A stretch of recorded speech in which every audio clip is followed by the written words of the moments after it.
এক গ্লাস পানির উপরে যদি আপনি সূরাতুল ফাতিহা আলহামদুল শরীফ পড়ে যদি আপনি ফু দেন তাহলে কি হবে?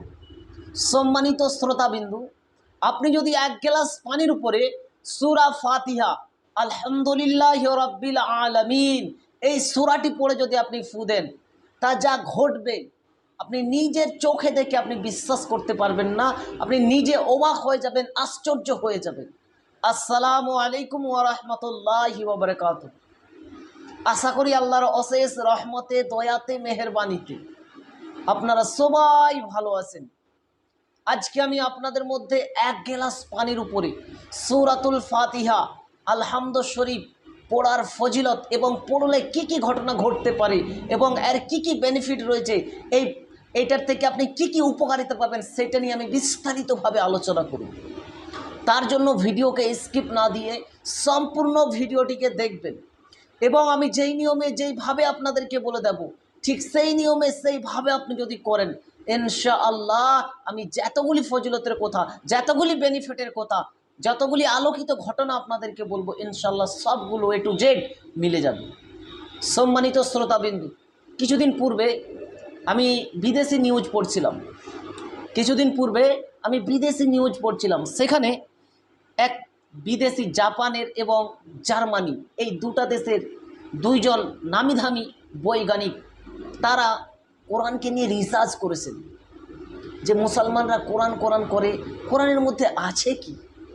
তার জন্য তারা 2 গ্লাস পানি নিয়ে 2 গ্লাস পানির উপরে পরীক্ষা নিরীক্ষা করার পর তেনারা রিপোর্টের মধ্যে যা পেয়েছেন যে 2টা পানি একই, কোনো রকমের ত্রুটি নাই, 2টা পানি সমান। আর এই 2টে গ্লাসের মধ্যে নাম্বার 1 নাম্বার 2 প্রথমের গ্লাসে যা যা রয়েছে দ্বিতীয় গ্লাসও তা পেয়েছে। তারপরে একজন হাফিজে কোরআনকে 1 নম্বর গ্লাসটা দিয়েছেন, তাতে সূরা ফাতিহা পড়ে দম করার জন্য। সো সে একজন হাফিজ, সে সূরাতুল ফাতিহা পড়ে গ্লাসের মধ্যে দম করে দিয়েছে। তারপরে দ্বিতীয়বার যখন পরীক্ষা নিরীক্ষা করে, খোদার কসম করে বলছে, আমি নিউজটা পড়ে নিজে অবাক হয়ে গেছি। তো ওই বৈজ্ঞানিকরা লিখছেন যে প্রথম যেভাবে পরীক্ষা করা হয়েছিল সেম টু সেম দ্বিতীয়বারও 2টা গ্লাসের পানিকে পরীক্ষা করা হয়েছিল, তবে কিন্তু দ্বিতীয়বারের পরীক্ষায় 2টা পানি আলাদা হয়ে গেছে। সুবহানাল্লাহ সুবহানাল্লাহ। প্রথম গ্লাসের পানির মধ্যে যে সমস্ত যে সমস্ত বেনিফিট, যে সমস্ত উপকারিতা রয়েছে দ্বিতীয় গ্লাসের মধ্যে সেগুলো পাওয়া যাচ্ছে না। সুবহানাল্লাহ সুবহানাল্লাহ। তো সম্মানিত দর্শকবিন্দু, কোরআন পাকের আল্লাহ রাব্বুল আলামিন এতটাই পাওয়ার দিয়েছে, এতটাই ক্ষমতা দিয়েছে, তার জন্যই তো কোরআন মুমিনের জন্য শিফা, প্রত্যেকটা আয়াত আমাদের জন্য শিফা। কিন্তু দুর্ভাগ্য, আমরা যে কোরআনকে এখনও পর্যন্ত ঠিক মতো বুঝতে পারি না, আমরা কোরআনের প্রতি আমল করতে পারি না। অনেক মানুষ আমরা রয়েছে কোরআন তো দেখি না।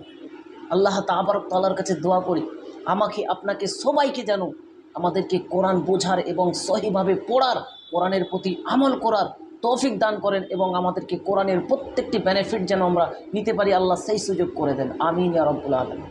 তো সম্মানিত শ্রোতাবিন্দু, চলুন এবারে আপনাদেরকে আমি শিখিয়ে দেব যে 1 গ্লাস পানির উপরই সূরাতুল ফাতিহা কিভাবে পড়বেন এবং এটা কিভাবে আপনি ব্যবহার করবেন এবং আপনার কি কি বেনিফিট হবে বা আপনার কি কি আপনার উপকারে আসবে। তো চলুন আমরা জেনে নিই। তবে জানার পূর্বে একটাই আপনাদের কাছে আমি অনুরোধ করব, আপনি যদি আমার চ্যানেলের নতুন দর্শক হয়ে থাকেন এবং এই রিলেটেড নিত্য নতুন ভিডিওগুলি আপনি দেখতে চান, শিখতে চান, তাহলে অবশ্যই এই আল্লাহ মহান চ্যানেলটিকে সাবস্ক্রাইব করে পাশে থাকা বেল আইকনটিকে অল করে রাখুন, যাতে করে আমি যখনই এই রিলেটেড নিত্য নতুন ভিডিও আপলোড দেব আপনার মোবাইলে একটা নোটিফিকেশান পৌঁছে যাবে, যার কারণে আপনি খুব সহজে নিয়মিত ভিডিওগুলো দেখতেও পারবেন এবং শিখে নিতেও পারবেন। তো চলুন এবারে আমরা জেনে নিই এই আমলটি কিভাবে করবেন এবং পানিটি কিভাবে আপনারা ব্যবহার করবেন। সম্মানিত শ্রোতাবিন্দু, আমলটি করার নিয়ম হচ্ছে আপনারা 7 বার সূরা ফাতিহায় 7টি আয়াত রয়েছে, আপনারা যদি লক্ষ্য করেন দেখতে পাবেন সূরাতুল ফাতিহাতে 7টি আয়াত রয়েছে, আসমানও 7টি রয়েছে। সুবহানাল্লাহ সুবহানাল্লাহ।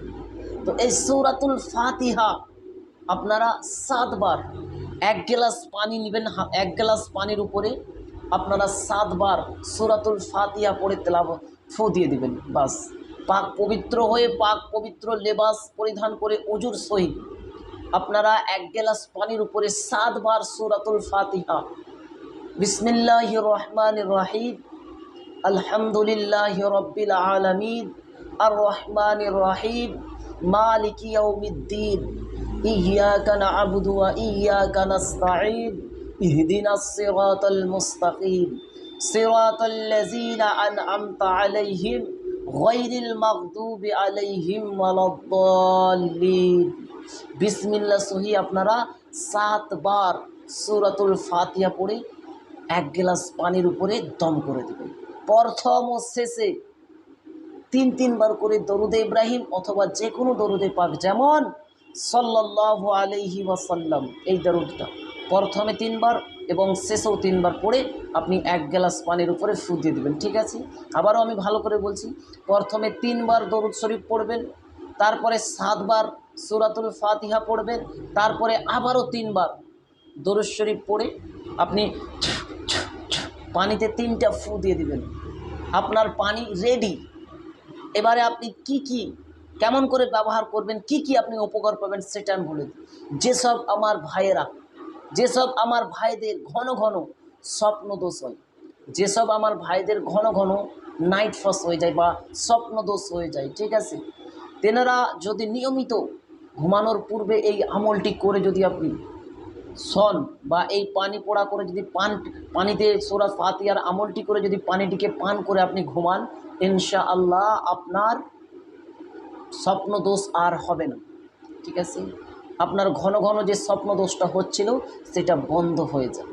এবং যেসব আমার মা ও বোনদের সাদা সিরাপের সমস্যা রয়েছে, তেনারাও যদি নিয়মিত প্রতিদিন দিনে 2 থেকে 1 বার যদি এই আমলটি করতে পারেন, ইনশাআল্লাহ আপনারও ধীরে ধীরে সাদা সিরাপ বন্ধ হয়ে যাবে।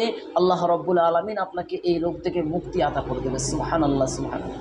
এছাড়া যদি আপনি দীর্ঘদিন থেকে কোনো অসুখ নিয়ে রয়েছেন, অনেক সমস্যা নিয়ে রয়েছেন, আপনি শরীরী সমস্যার মধ্যে রয়েছেন, একবার আমার প্রতি না আল্লাহ তাআলার জাতের প্রতি ইয়াকিন বিশ্বাস রেখে সূরাতুল ফাতিহার এই আমলটি করে নিয়মিত পান করুন পানিটি। ইনশাআল্লাহ আল্লাহ রাব্বুল আলামিনের দয়া হবে, আপনি অসুস্থ থেকে সুস্থতা লাভ করবেন। সুবহানাল্লাহ, সুবহানাল্লাহ। কারণ সূরাতুল ফাতিহার অনেকগুলি নাম, যার মধ্যে উম্মুল কোরআন, সূরাতুশ শিফা, সূরা ফাতিহার অনেক নাম, সূরা ফাতিহার অনেক বরকত। আমার মতো গুনাহগার সূরা ফাতিহার বরকত ফজিলত লিখে শেষ করতে পারবো না, আমি নিজে শেষ হয়ে যাব। সূরাতুল ফাতিহার বরকতের কথা বলে আমি শেষ করতে পারবো না। তার জন্য সম্মানিত দর্শকবৃন্দ, যে কোনো উদ্দেশ্যের জন্য আপনি এই সূরা ফাতিহার আমলটি ব্যবহার করতে পারেন, নেক এবং জায়েজ উদ্দেশ্য নিয়ে। ইনশাআল্লাহ আল্লাহর দয়া হবে, আল্লাহর কারাম হবে। তো সম্মানিত দর্শকবৃন্দ, আপনি যদি এই আমলটি করতে চান তাহলে অবশ্যই কমেন্ট সেকশনে একটা নবীর মহব্বতে, নবীর ভালোবাসা নিয়ে দরুদে পাক লিখে দিবেন। আমার তরফ থেকে ফুলভাবে ইজাজত সবাইকে, যেনারাই আমার ভিডিওটা দেখছেন, যেনারাই আমার সাবস্ক্রাইবার, সবাইকে আমি অনুমতি, পারমিশন দিয়ে দিয়েছি, আপনারা করুন। আল্লাহ তাআলার জাতের প্রতি ইয়াকিন ও বিশ্বাস রেখে করুন, অবশ্যই আপনি হাতে নাতে ফল দেখতে পাবেন। তো সম্মানিত দর্শকবৃন্দ, যদি আপনাদেরকে ভিডিওটা ভালো লাগে তাহলে অবশ্যই একটা লাইক দিবেন, অন্যদের মধ্যে শেয়ার করে দিবেন। এবং এই চ্যানেলে যদি আপনি নতুন দর্শক হয়ে থাকেন এবং এই রিলেটেড ভিডিওগুলো আপনি শিখতে চান, দেখতে চান নিয়মিত, তাহলে অবশ্যই এই আমাদের ছোট্ট চ্যানেলটিকে সাবস্ক্রাইব করে বেল আইকনটিকে অল করে আমাদের সাথেই থাকুন। আজকের ভিডিও আমি এখানেই সমাপ্ত করে দিলাম। আবারও দেখা হবে একটি নতুন ভিডিওর সঙ্গে। আল্লাহ হাফিজ।